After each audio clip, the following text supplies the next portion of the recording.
नमस्कार। Are Nayak Hindi education में आप सभी का स्वागत है। आज हमारे अध्ययन का विषय है नाटक विधा और उसके प्रमुख प्रकार। तो चलिए इसका हम अध्ययन करते हैं। अध्ययन करने से पहले बता देते हैं कि यदि आपको हमारी वीडियो पसंद आए तो लाइक और सब्सक्राइब करें, हमें मोटिवेट करें।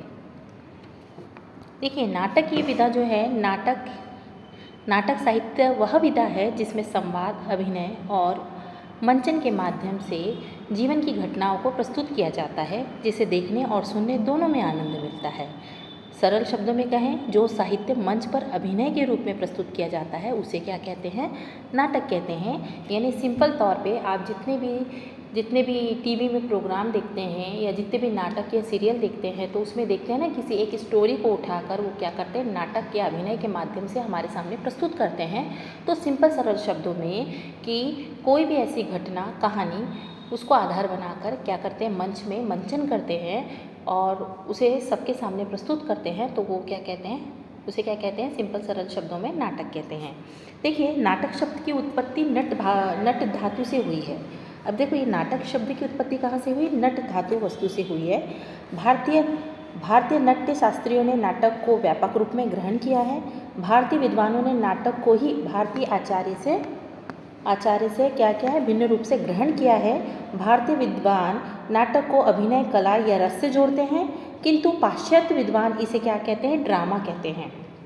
ड्रामा का क्या अर्थ होता है? ड्रामा का अर्थ क्या होता है? यहाँ पे यदि हम देखें तो ड्रामा का अर्थ कार्य होता है और कार्य को ही अधिक महत्व दिया जाता है। तो भरत मुनि ने नाट्यशास्त्र में लिखा है कि जिससे स्वभाव से ही लोक या सुख दुख समन्वित होता है, जिसमें स्वभाव से ही लोक का सुख दुख समन्वित होता है तथा अंगों आदि के द्वारा अभिनय किया जाता है, उसे ही हम क्या कहते हैं? नाटक कहते हैं। यानी जो नाटक के प्रमुख नाटककार जो माने जाते हैं वो क्या है? भरत मुनि है। और भरत मुनि से ही नाटक की शुरुआत हुई है। तो वो क्या कहते हैं कि जिसमें स्वभाव से ही लोक का सुख और दुख समन्वित होता है तथा अंगों आदि के द्वारा अभिनय करके उसे प्रस्तुत किया जाता है, तो उसे हम क्या कहते हैं? नाटक कहते हैं। साहित्य दर्पणकार विश्वनाथ ने लिखा है। क्या लिखा है? देखो, मैंने तो इसमें लिखा नहीं है, ठीक है, पर मैं बता देती हूँ आपको कि कौन से विद्वान जो है वो अपने हिसाब से क्या परिभाषा देते हैं। तो साहित्य दर्पणकार विश्वनाथ ने क्या लिखा है कि नाटक वह रचना है जिसकी कथा वस्तु रामायणादि व इतिहास में प्रसिद्ध हो, जिसमें विकास, समृद्धि आदि गुण तथा अनेक प्रकार के ऐश्वर्य का वर्णन हो, जहाँ सुख दुख की उत्पत्ति दिखाई जा सके और अनेक रसों का समावेश हो। तो ऐसे तत्वों को या ऐसी स्टोरी को हम क्या कहते हैं? नाटक कहते हैं। ठीक है।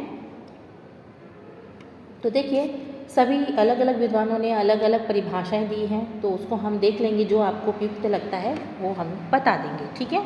अब देखिए, नाटक में कौन कौन से प्रमुख तत्व होते हैं। यानी हम नाटक का जब मंचन करते हैं या नाटक हम खेलते हैं या आप नाटक देते हैं, तो उसके प्रमुख तत्व कौन कौन से हैं। यानी कौन से ऐसे प्रमुख तत्व हैं जो नाटक को प्रभावी बनाते हैं, उपयोगी बनाते हैं और देखने में आकर्षक का अनुभव करवाते हैं, जिसको देख के व्यक्ति क्या करता है, बिल्कुल उसमें समावेश हो जाता है और उसके दुख सुख को अपनी अनुभूति बनाने लगता है। कहने का मतलब ये है कि जब हम एक नाटक, सीरियल या पिक्चर देखते हैं, तो यदि देखा होगा आपने स्टोरी में कि कोई हीरोइन रो रही है ना, हीरोइन रो रही है या किसी हीरोइन के पिता मर गए हैं या उसका प्रेमी मर गया है, तो किस तरह से वो रोती है तो हमारे आँख में भी आंसू आते हैं, वो हंसते हैं तो हमारे आँख में भी हंसी आती है ना। तो यानी जैसा चल रहा है, जैसे भाव और भाव विभाव है और जिस तरह के रस उसमें रहते हैं, उस तरह के सारे रसों को हम क्या करते हैं, टीवी देखते देखते या सीरियल देखते देखते उस तरह की अनुभूति हमें होने लगती है। और जैसा हीरोइन यदि दुखी हो तो हम दुखी हो जाते हैं, हीरोइन यदि खुश हो तो हम खुश हो जाते हैं, हीरो हीरोइन जो भी है ना, जो पात्र खुश हो जाते हैं, तो उस तरह की अनुभूति हमें भी होने लगती है, यानी फीलिंग आ जाती है।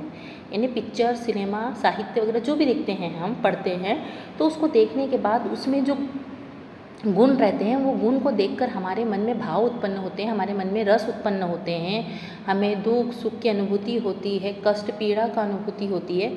तो इस तरह की जो अनुभूति कराने वाले जो तत्व होते हैं वो नाटक में रहते हैं। नाटक मतलब कहानी, स्टोरी जो भी है, और उसका मंचन करते हैं तो उसे हम नाटक कहते हैं, है ना। तो देखिए, अब उसमें कौन सी प्रमुख तत्व रहते हैं। तो देखो, नाटक के प्रमुख तत्व कौन से हैं कि एक अच्छा नाटक के लिए सबसे पहले तो एक अच्छी स्टोरी चाहिए, है ना। तो नाटक अच्छा बनाने के लिए सबसे पहले एक अच्छी स्टोरी चाहिए, तो उसे हम क्या कहते हैं, कथा वस्तु। नाटक की कहानी या घटनाओं का क्रम ये नाटक के आधार पे निश्चित होता है, यानी एक अच्छी स्टोरी रहेगी, एक अच्छी स्टोरी रहेगी तो उसके हिसाब से हम क्या करेंगे, उस नाटक को प्रभावी बनाने का प्रयत्न करेंगे या वो नाटक प्रभावी होगा। फिर उसमें कहानी, स्टोरी तो ले लिया आपने कि हमको ये स्टोरी में पिक्चर बनाना है, ठीक है। तो उसके बाद क्या करते हैं, हम कैरेक्टर डिसाइड करते हैं, यानी पात्र डिसाइड करते हैं, हीरो हीरोइन डिसाइड करते हैं कि ये नाटक का जो किरदार है ये करेगा, ठीक है। ये हीरो का किरदार ये व्यक्ति करेगा, विलन का किरदार ये करेगा, हीरोइन का किरदार ये करेगा, उसके हीरोइन की माँ पिता जो भी है उसका किरदार ये करेगा। यानी कि स्टोरी होना चाहिए, फिर उसको प्ले करने के लिए कैरेक्टर होना चाहिए, यानी पात्र होना चाहिए। फिर उसमें डायलॉग होना चाहिए, यानी आपने कहानी तो ले लिया, कैरेक्टर भी ले लिया, और उसमें डायलॉग नहीं है तो कोई मतलब ही नहीं है ना। यदि डायलॉग अच्छे रहेंगे तो वो पिक्चर अच्छी फेमस हो जाएगी या वो नाटक अच्छा फेमस हो जाएगा। जैसे शोले पिक्चर का गब्बर गब्बर करते थे, है ना, तो उसमें संवाद वगैरह जो है प्रभावी होना चाहिए। बसंती इन कुत्तों के सामने मत नाचना, है ना। तो जैसे ये डायलॉग है जो कि बहुत प्रभावी रहते हैं, तो उस तरह के कोई भी पिक्चर में या कोई भी सीरियल में या कोई भी कहानी स्टोरी में जब हम नाटक बनाते हैं तो उसमें संवाद भी होना ज़रूरी है, क्योंकि संवाद के बिना तो स्टोरी बन ही नहीं पाएगी या नाटक बन ही नहीं पाएगा। तो सबसे पहले नाटक बनाने के लिए हमको एक स्टोरी चाहिए, फिर पात्र चाहिए और उनके बीच में डायलॉग करने के लिए संवाद चाहिए, ठीक है ना। फिर अभिनय मतलब एक्टिंग कि अब हमने स्टोरी तो ले लिया, कैरेक्टर तो ले लिया, संवाद भी ले लिया, पर उसको अच्छे से एक्ट करना आना चाहिए, उसको अच्छे से अभिनय करना आना चाहिए, तभी तो वो नाटक प्रभावी बनेगा, ठीक है। अब नाटक के प्रकार भी होते हैं, अभिनय के प्रकार होते हैं कि हमको अभिनय किस तरह से करना है। एक तो आंगिक अभिनय यानी अंगों के द्वारा, शरीर के द्वारा, वाचिक अभिनय यानी बोलने के द्वारा, आहाय अभिनय और सात्विक अभिनय, ठीक है ना। तो ये सारे चीज़ जो है वो होने चाहिए, तभी वो क्या होता है, तभी वो प्रभावी होता है। अब देखिए उसमें रस भी होना चाहिए। अब रस का मतलब क्या होता है, रस मतलब आनंद, इमोशन, ठीक है। तो दर्शकों में जो पिक्चर या फिल्म देख के या नाटक देखकर जो रस की अनुभूति होती है, जो भाव या इमोशन की अनुभूति होती है, वो होना ज़रूरी है। जैसे श्रृंगार, यानी हम कोई सीरियल देख रहे हैं तो हमको कैसे हीरो हीरोइन के बारे में बताया तो कैसे रोमांच छूटता है ना, तो उसको श्रृंगार बोलते हैं। तो उसमें कौन सा रस है, श्रृंगार रस, है ना। यदि हीरो हीरोइन के प्रेम के बारे में बताया तो उसमें श्रृंगार रस। फिर करुण रस मतलब दुख के बारे में बताया तो करुण रस, या वीरता के बारे में तो वीर रस, और हास्य यानी बीच बीच में उसमें हंसी वाला, कॉमेडी वाला वो रहा तत्व तो उसको हास्य रस। तो ये जब हम नाटक देखते हैं तब उनमें हमको क्या होता है कि हमको अनेक अलग अलग रसों की अनुभूति होती है। अब देशकाल का भी प्रभाव पड़ता है। देखो नाटक बना रहे हैं या हम पिक्चर बना रहे हैं तो हम कोई भी पिक्चर को करने के लिए क्या करना पड़ता है, समय और स्थान भी लेना ज़रूरी है ना। जैसे मान लो आप जोधा अकबर की प्रेम कहानी दिखाना चाहते हैं तो आपको वैसा स्ट्रक्चर बनाना पड़ेगा, महल दिखाना पड़ेगा, ठीक है उसको, और जो ऐसा वो था उस काल में जैसा था वैसे ही बताना पड़ेगा। नहीं तो नए ज़माने का महल बताएंगे क्या आप, वो तो गलत ही हो जाएगा।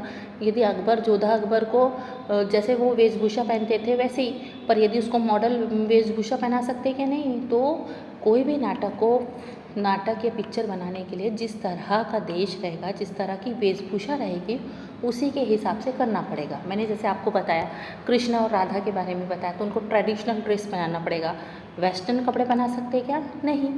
तो उसी तरह जो स्टोरी है उसी के हिसाब से उनको क्या करना पड़ता है, कैरेक्टर करना पड़ता है, उसी तरह की वेशभूषा पहनना पड़ता है और उसी तरह का जो स्ट्रक्चर है वो बनाना पड़ता है, ठीक है। अब उद्देश्य, कोई ना कोई कहानी स्टोरी का उद्देश्य होना चाहिए ना, बिना उद्देश्य की कोई भी कहानी पूर्ण नहीं होती है। क्योंकि किसी भी कहानी में या किसी भी नाटक में कोई उद्देश्य नहीं रहा तो वो क्या हो जाता है, वो वैसे ही फ्लॉप हो जाती है। तो कोई भी नाटक बनाते समय या कोई भी कहानी बताते समय उद्देश्य होना चाहिए, और वो उद्देश्य शिक्षा प्रदान होना चाहिए या अपने कहानी स्टोरी से कुछ ना कुछ संदेश देना वाला होना चाहिए। उसमें नैतिकता, मनोरंजन और सामाजिकता के तत्व भी जुड़े होने चाहिए। देखिए ऐसे तो ये आपको नाटक विधा समझ में आई होगी, उसके प्रमुख तत्व भी समझ में आए होंगे। अब देखिए प्रमुख नाटककार कौन कौन से हैं। तो देखिए प्राचीन और आधुनिक काल के जो नाटककार है उसके बारे में बताया गया है। तो प्राचीन में तो मैंने भरत मुनि के बारे में बताया, ठीक है ना। भरत मुनि हैं और नाट्यशास्त्र के जो प्रमुख व्यक्ति थे, कौन कौन थे, भरत, ठीक है। तो देखिए, जो आधुनिक युग के नाटककार हैं उसमें है पहला भारतेंदु हरिश्चंद्र। ये नाटककार माने जाते हैं और ये प्रमुख नाटककार माने जाते हैं और इन्होंने अंधेरी नगरी, भारत दुर्दशा, वैदेही हिंसा न भर्ती, है ना, वैसा बहुत सारे नाटक लिखे हैं। भारत दुर्दशा, ये सब नाटक उनके ही हैं। अब जयशंकर प्रसाद है। अब भारतेंदु युग के बाद कौन से आए? जयशंकर प्रसाद। तब उन्होंने कौन सा नाटक लिखा? स्कंदगुप्त है, चंद्रगुप्त है, ध्रुव स्वामिनी, ये उनके नाटक हैं। इसके अलावा भी बहुत सारे नाटक लिखे, पर प्रसिद्ध नाटक यही है।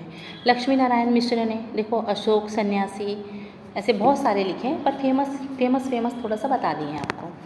मोहन राकेश जो है ये भी आधुनिक काल के बहुत प्रसिद्ध नाटककार माने जाते हैं और इन्होंने आषाढ़ का एक दिन, आधे अधूरे नाटक, ये लिखा है, जो कि इनके बहुत ही प्रसिद्ध नाटक है। भीष्म साहनी ने हनुष, माधवी, कबीरा खड़ा बाजार में, ऐसे बहुत सारे नाटक लिखे हैं। धर्मवीर भारती ने अंधयुग नाटक लिखा है, जो कि बहुत ही फेमस हुआ, ठीक है। और उसके बाद भी बहुत सारे अन्य नाटककार थे, जिसमें भारतेंदु, वो तो आपको बता दिया, जयशंकर है, लक्ष्मी प्रसाद है, मोहन राकेश है, भीष्म साहनी, धर्मवीर भारती, उदय प्रकाश, बादल सरकार, हबीब तनवीर, राघव राघव। और उसके अलावा जो आधुनिक युग में और भी नाटककार हुए हैं, पर उतने फेमस नहीं हुए हैं वो, तो वो अन्य नाटककार में आएंगे। पर ये जो फेमस हुए हैं ये नाटककार, तो ये जो प्रमुख जो नाटककार है उसके बारे में हमने बताया आपको। तो निष्कर्ष के तौर पे बोल सकते हैं कि नाटक साहित्य की एक महत्वपूर्ण विधा है। इसमें संवाद, पात्र और अभिनय का विशेष महत्व होता है, क्योंकि एक प्रभावी नाटक किसके कारण होगा? अपनी एक्टिंग के कारण, अभिनय के कारण, संवाद के कारण, है ना, और पात्र के कारण। यदि उसमें अच्छे कैरेक्टर है तो वो अपने आप ही फेमस हो जाएगा। यदि उसमें डायलॉग अच्छे हैं तो अपने आप ही फेमस हो जाएगा। यदि उसमें एक्टिंग बेहतरीन है तो भी वो नाटक फेमस हो जाएगा, यानी प्रसिद्ध हो जाएगा, लोगों के दिल को छुएगा। तो हिंदी में अनेक महान नाटककार ने इन्हें क्या किया है? समृद्ध किया है। तो आशा करते हैं कि आप सभी को ये नाटक विधा समझ में आई होगी। तो लाइक और सब्सक्राइब करें।